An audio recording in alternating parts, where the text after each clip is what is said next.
So hello guys, আমি এখন আমার গাড়িটার ব্যাটারি আনতে যাব। 6:30 বাজে, সন্ধ্যা। তো আজকে ঠান্ডাটাও খুব ভালোই পড়েছে। দেখতে পাচ্ছ আমি রেডি হয়ে গেছি, এবার বেরিয়ে যাব ব্যাটারির জন্য। দেখাই যাক, 1 মাস ধরে দোকানদার ঘুরোচ্ছে। তো গাইজ কারেন্ট চলে গেছে, আমি ভিডিও বানাচ্ছি এই টাইমে কারেন্ট চলে গেছে। কালকে রাত থেকেই কারেন্টটা খুবই ডিস্টার্ব করতেছে। তো পুরো অন্ধকার হয়ে গেছে পুরো ঘর। তো ফাইনালি আমি ঘর থেকে বেরিয়েছি। তো আমার আবার চা না খেলে হয়নি, ওই জন্য আমি চা খেতে বসে পড়লাম। ভাবলাম যে একটু চাটা খেয়েই নিই, খেয়েই যাবো। তো গাইস দেখতে পাচ্ছ আমার কাকা চলে এসেছে। আমি চা খাচ্ছিলাম, আমার কাকা চলে এসেছে, এসে বসে আমাকে ফোন করতে যে কোথায় আছিস। যে আমার হ্যান্ডসাম বয় কাকা।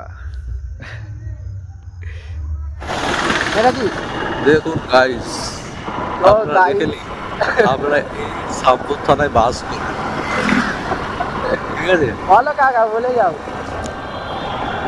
জায়গাটা কেমনি একটু বলবেন, ঠিক আছে? তো আমরা বেলপুকুরের খুব সামনে চলে এসেছি, আর খুব বেশি বাকি নেই। দেখতে পাচ্ছ মেন রোডে উঠে গেছি, সামনে বেলপুকুর। আচ্ছা, তো আমরা বেলপুকুরের দোকানের সামনে এলাম, দোকানি আবার বললো যে কালকে।